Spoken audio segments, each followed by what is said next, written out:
আসসালামু আলাইকুম ওয়া রাহমাতুল্লাহ। আশা করি আল্লাহ সুবহানাহু ওয়া তাআলার দয়ায় সবাই অনেক বেশি ভালো রয়েছেন। আমাদের মধ্যে নতুন এমন অনেক উদ্যোক্তা রয়েছে যাদের হাতে মোটামুটি কিছু পুঁজি রয়েছে, তারা ব্যবসা করে কোটিপতি হতে চায়।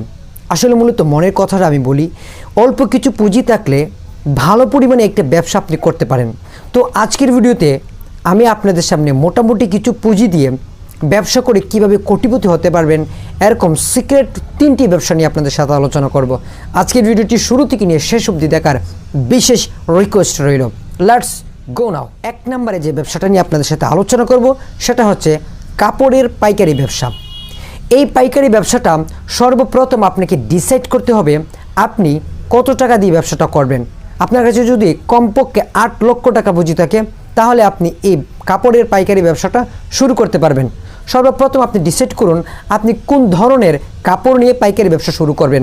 আপনি কি গজ কাপড় নিয়ে করবেন, নাকি বাচ্চাদের পোশাক নিয়ে করবেন, নাকি 3 পিস নিয়ে করবেন, নাকি পুরুষদের পোশাক নিয়ে করবেন।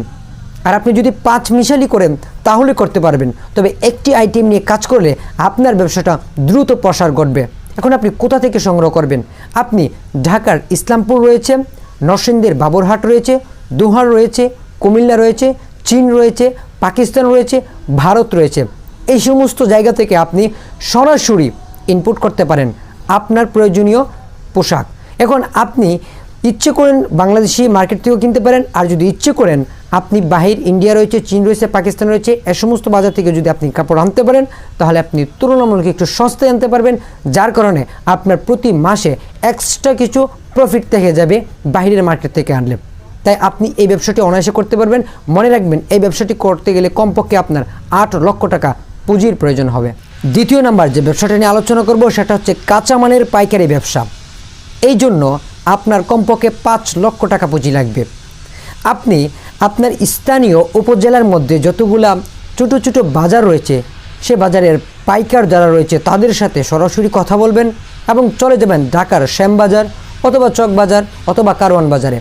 সেখান থেকে আপনি ট্রাক বোঝাই করে আপনি যে সমস্ত কাঁচামালগুলো কিনবেন, মানে আপনি যে পাইকারদের সাথে কথা বললেন তারা যে সমস্ত কাঁচামালগুলো বিক্রি করতে পারে সে সমস্ত কাঁচামালগুলো কিনবেন এবং ট্রাকে ভরে সোজা আপনার জেলায় নিয়ে আসবেন এবং আপনি বিতরণ করে দিবেন। এরকম আমি অনেক জায়গাতে দেখেছি।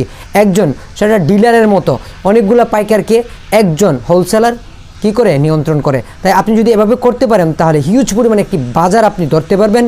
তাছাড়া আপনি যদি মনে করেন যে আপনি গ্রাম এলাকায় বসবাস করে গ্রামের কৃষক থেকে সরাসরি এই কাঁচামালগুলো সংগ্রহ করবেন তাও করতে পারেন, এর জন্য আপনার আরও এক্সট্রা ফ্যাসিলিটিস থেকে যাবে। তৃতীয় নাম্বার অ্যান্ড ফাইনালি যে ব্যবসাটা নিয়ে আপনাদের সাথে আমরা আজকে আলোচনা করতে যাচ্ছি সেই ব্যবসাটা হচ্ছে মুদি মালামালের ডিলারশিপের ব্যবসা। আপনার এলাকায় দেখবেন ব্র্যান্ডের অনেকগুলো প্রোডাক্ট রয়েছে, আপনি লক্ষ্য করলে দেখতে পারবেন ম্যাগি, নেসলে, তাছাড়াও আরও অন্য অনেক এরকম ব্র্যান্ডের কোম্পানি রয়েছে, যেমন প্রাণ রয়েছে।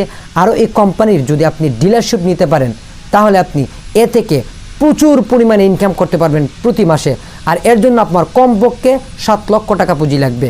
এই 7 লক্ষ টাকা পুঁজি নিয়ে যদি মুদি মালামালের পাইকারি হোলসেল মার্কেট আপনি খুলে ফেলেন এবং আপনার স্থানীয় বাজারগুলোতে একজন এসআর রেখে আপনি তাদেরকে মার্কেটিং করেন আপনার প্রোডাক্টটা, তাহলে আপনি কোম্পানি থেকে একটা এক্সট্রা কমিশন পাবেন, পাশাপাশি আপনার প্রোডাক্টটা বিক্রি করলে সেখান থেকেও আপনি আলাদা একটি কমিশন পেয়ে যাবেন।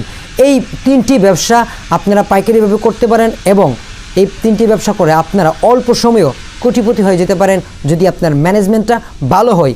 আর 3টি জিনিস খুব ভালোভাবে খেয়াল রাখবেন, কঠোর পরিশ্রম আর আপনার ধৈর্য শক্তি আর সততা। এই 3টি জিনিস আপনি মাস্ট বি মনে রাখবেন। সফলতার দ্বারপ্রান্তে ইনশাল্লাহ আপনি খুব দ্রুতই পৌঁছে যাবেন। আজকের মতো এখানেই বিদায় নিচ্ছি। আসসালামু আলাইকুম রহমতুল্লাহ।